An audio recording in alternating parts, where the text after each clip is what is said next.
राहुल क्या मजा आता पूरी ब्लैक कार्ड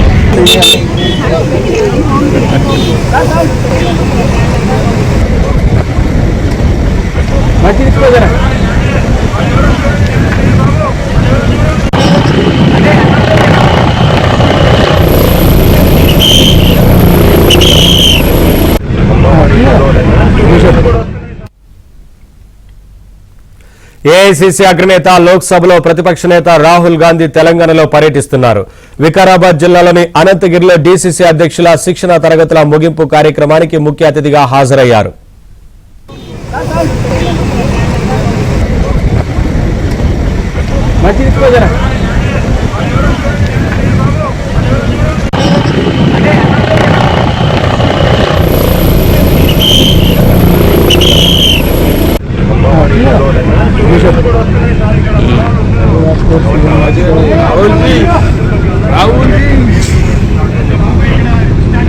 राहुल क्या मजा आता पूरी ब्लैक कार्ड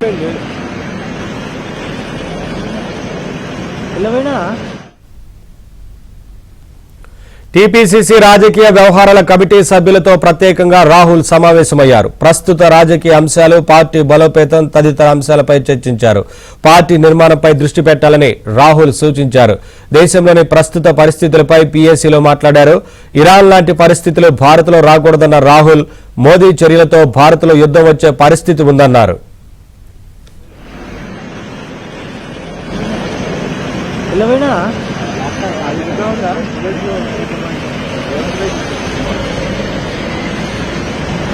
కలవడా ఎవరికైనా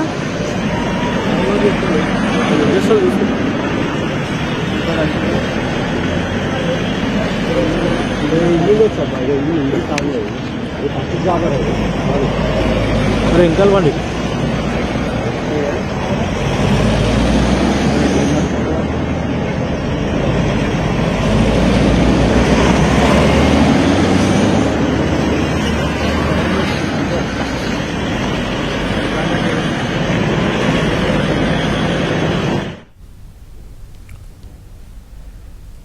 అప్డేట్స్ మా కరెస్పాండెంట్ సిద్ధార్థ లైవ్ ద్వారా అందిస్తారు. సిద్ధార్థ, రాజకీయ వ్యవహారాల కమిటీ భేటీకి సంబంధించి ఏ అంశాలు చర్చకొచ్చాయి, ఇంకా ఈ పర్యటన ఎలా ఉండబోతోంది, ఏంటి వివరాలు?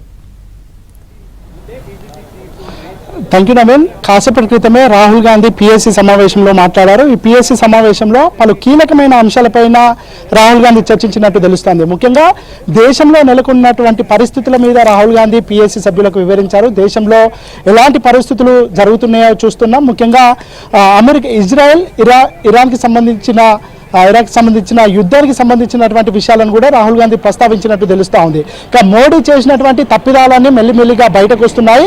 మోడీ చేసినటువంటి ప్రతి తప్పు, ప్రతి మోసం బయట పడుతుంది ఏదో రోజు అనే విషయాన్ని రాహుల్ గాంధీ కాంగ్రెస్ నేతలకు వివరించారు. ఇక మోడీ చేసినటువంటి తప్పిదాలను ప్రజల్లోకి విస్తృతంగా తీసుకువెళ్లాలనే విషయాన్ని కూడా రాహుల్ గాంధీ చెప్పారు. ఇక అక్కడ ఇరాక్ లాంటి పరిస్థితులు మన ఇండియాలో కూడా ఉత్పన్నమయ్యే అవకాశం ఉంది. ప్రజలందరూ అప్రమత్తంగా ఉండాలి, ప్రజలందరూ జాగ్రత్తగా ఉండాలనే విషయాన్ని కూడా రాహుల్ గాంధీ చెప్పాలి. ఇక ఎప్స్టీన్ ఫైల్స్కి సంబంధించినటువంటి అంశాన్ని కూడా రాహుల్ గాంధీ ప్రస్తావించినట్టు తెలుస్తూ ఉంది. ఎప్స్టీన్ ఫైల్స్లో మోడీ పేరు రావడం, ఇది భారతదేశ ప్రతిష్టను దిగజార్చడమే అనే విషయాన్ని కూడా రాహుల్ గాంధీ పీఎస్సీ నేతలకు చెప్పారు. ఇక పీఎస్సీ సమావేశంలో తెలంగాణ రాష్ట్రానికి సంబంధించినటువంటి అంశాలు కూడా చర్చకొచ్చాయి. తెలంగాణలో పార్టీ, ప్రభుత్వం చాలా చురుగ్గా పనిచేస్తున్నాయి, ఒకదానికి ఒకటి సమన్వయం చేసుకుంటూ పనిచేస్తున్నాయి. ఈ విధంగానే ముందుకు వెళ్లాల్సిన అవసరం ఉందనే విషయాన్ని కూడా రాహుల్ గాంధీ చెప్పారు. ఇక సోషల్ ఈక్వేషన్స్ని దృష్టిలో పెట్టుకొని ప్రభుత్వం కానీ పార్టీ కానీ ఏ నిర్ణయం తీసుకున్నా సోషల్ ఈక్వేషన్ని దృష్టిలో పెట్టుకోవాలనే విషయాన్ని రాహుల్ గాంధీ ప్రస్తావించారు. ఇక రాష్ట్రంలో దేశవ్యాప్తంగా జరుగుతున్నటువంటి సామాజిక పరిస్థితులపైన కూడా అధ్యయనం చేయాలి, పార్టీ పరంగా ఒక స్టాండ్ తీసుకోవాలి, పార్టీ పరంగా కార్యక్రమాలను నిర్వహించాలనే విషయాన్ని కూడా చెప్పారు. ఇక దేశంలో జరుగుతున్నటువంటి పరిస్థితులు, ముఖ్యంగా ఇండో అమెరికా దీనికి సంబంధించినటువంటి ట్రేడ్ పాలసీ పైన రాహుల్ గాంధీ పిఎస్సి సమావేశంలో చర్చించినట్టు తెలుస్తూ ఉంది. ఈ ట్రేడ్ పాలసీ వల్ల భారతదేశంలో రానున్నటువంటి రోజుల్లో తీవ్రమైన పరిణామాలు వచ్చే అవకాశం ఉంది. దీని పట్ల అప్రమత్తంగా ఉండాలనే విషయాన్ని కూడా రాహుల్ గాంధీ చెప్పారు. ఇక అమెరికా చెప్పిన దానికల్లా వినుకుంటూ పోతే ఏదో ఒక రోజు ఇరాక్ లాంటి పరిస్థితుల్లో భారతదేశంలో కూడా ఉత్పన్నమయ్యే అవకాశం ఉందనే విషయాన్ని కూడా రాహుల్ గాంధీ ప్రస్తావించారు. దాదాపు 15 నిమిషాల పాటు ఇటు తెలంగాణ, ఏపీకి సంబంధించినటువంటి పిఎస్సి సభ్యులతో మాట్లాడారు. ఏపీకి ఫ్రీక్వెంట్గా వస్తాను, తెలంగాణలో కూడా అంటే గతంలో ఒక 2 సంవత్సరాల క్రితం తెలంగాణలో చాలా పార్టీ బలహీనంగా ఉండేది. ఇక్కడ నాయకులు కష్టపడి పనిచేయడం వల్ల 2 సంవత్సరాల్లోనే పార్టీ అధికారంలోకి వచ్చింది.